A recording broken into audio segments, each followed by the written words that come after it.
Olá, alunos, tudo bem com vocês? Mais uma aula de língua portuguesa para nós. Então, neste momento, essa aula vai falar sobre um tema muito interessante. Certamente você já ouviu, trabalhou com seu professor sobre as identificações das características da linguagem em suas manifestações não verbais. Nossa, parece um título bem grande, mas na prática é bem fácil de entender. Vamos comigo? Então vamos lá.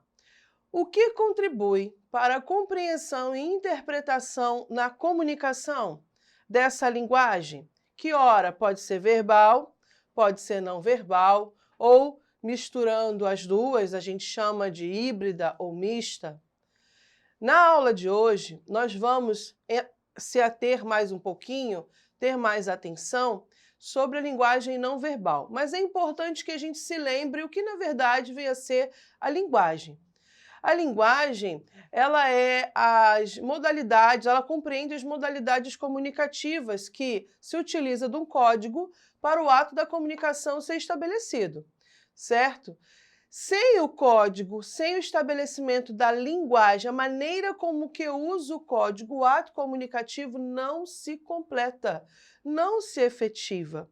Então é importante que você entenda que tudo isso contribui para a interpretação, seja da linguagem verbal, ou da não verbal, ou da que nós chamamos de linguagem mista, certo? Então vamos entender aqui. Quais são, então, as definições desses tipos de linguagem, para que fique bem claro e eu comece a compreender mais profundamente o que nós vamos falar hoje, que é sobre a linguagem não verbal? A linguagem verbal, ela também é chamada de linguagem verbalizada, tá? Porque ela é expressa por meio de palavras escritas ou faladas, tá? O que a gente chama de também oral, ok? A linguagem não verbal, ela se utiliza de signos visuais, tais como os gestos que a gente faz, a nossa postura, as ilustrações, as placas, as músicas, os sons, certinho? Além dessas outras, aliás, outras formas de linguagem podem ser utilizadas no nosso dia a dia, que é o que nós chamamos de linguagem mista, ou alguns também denominam como híbrida, ok? Nela é possível encontrar a mistura das duas que vimos citadas acima, a linguagem verbal e a linguagem não verbal. E qual é o objetivo da linguagem mista ou híbrida? A mesma que da verbal e não verbal, tá? Unicamente passar a mensagem, ok? Um exemplo dessa linguagem mista pode ser encontrado em uma charge, por exemplo, quando nós encontramos uma imagem em um determinado espaço do texto e cercando essa imagem algo que se utiliza do código para a melhor compreensão, ok? Então vamos lá, a comunicação versus a linguagem verbal e a não verbal. Já sabemos que a comunicação ela é a troca de informações entre o emissor e o receptor. Um dos aspectos que pode interferir nesse processo, que pode trazer prejuízos, é quando o código a ser utilizado, que deve ser entendido pelo receptor e também bem formulado pelo emissor, pode ter alguns problemas. E aí, o que acontece? Vai haver falhas no processo de comunicação.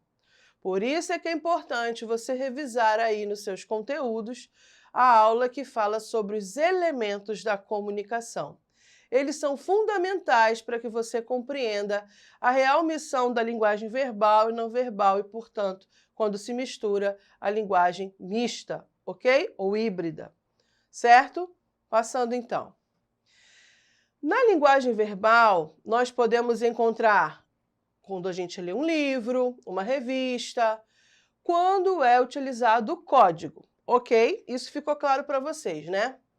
Então, é através da palavra escrita ou falada que nós a identificamos, certinho? Não esquece isso.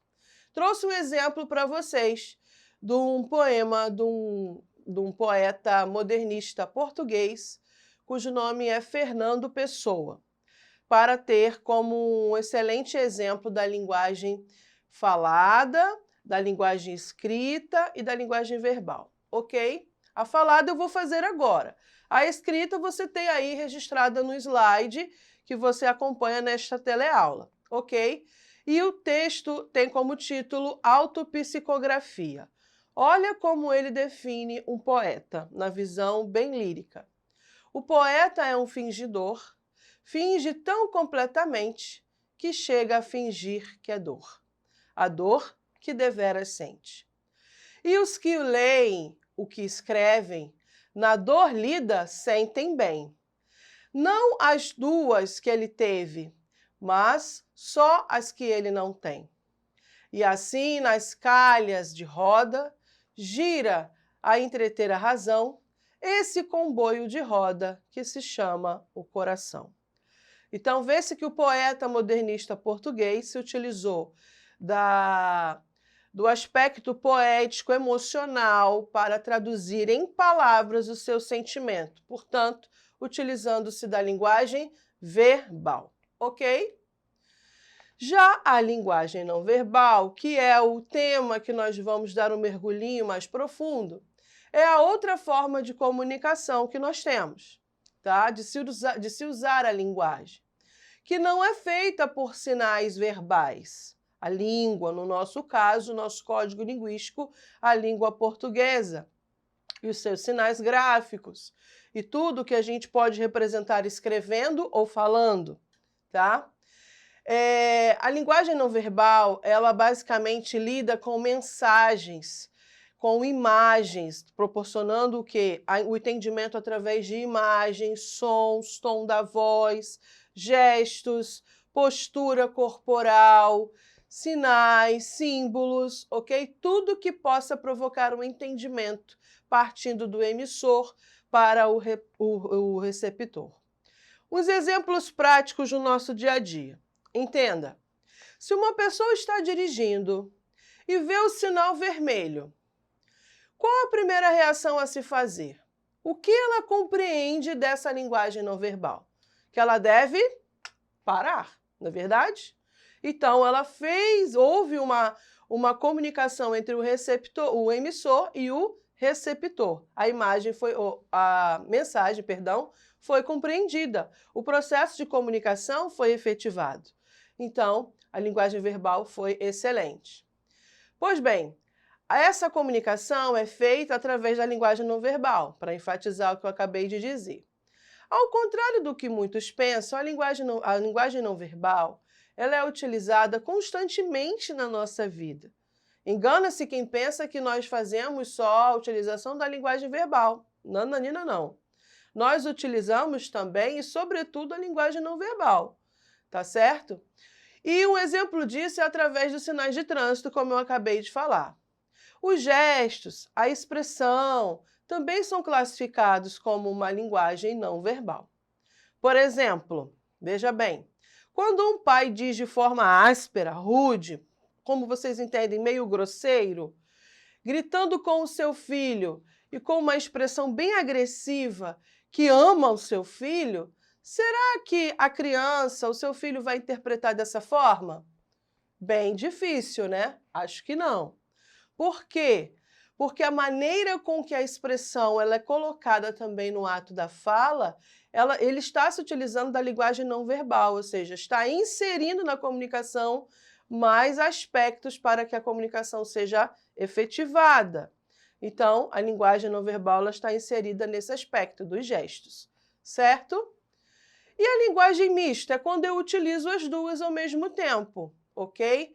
Então, quando se há gestos e palavras, havendo, portanto, a junção dessas duas formas de linguagem, nós temos a forma híbrida ou mista, como nós conhecemos. Exemplos: charges, histórias em quadrinhos, revistas, tirinhas, cartoons, outdoors, entre outras manifestações de linguagem e gêneros textuais.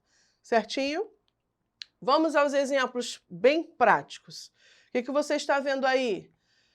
O famoso cartão vermelho em partidas, né, de de futebol, handebol, vôlei, todos esses esportes que compõem equipes e que, para simbolizar uma falta grave, é levantado o cartão vermelho. Então, um bom exemplo de uma linguagem não verbal efetivada em esportes. Depois, placas de trânsito, muito comum quando a gente chega nesse momento desta aula, mas não é só isso.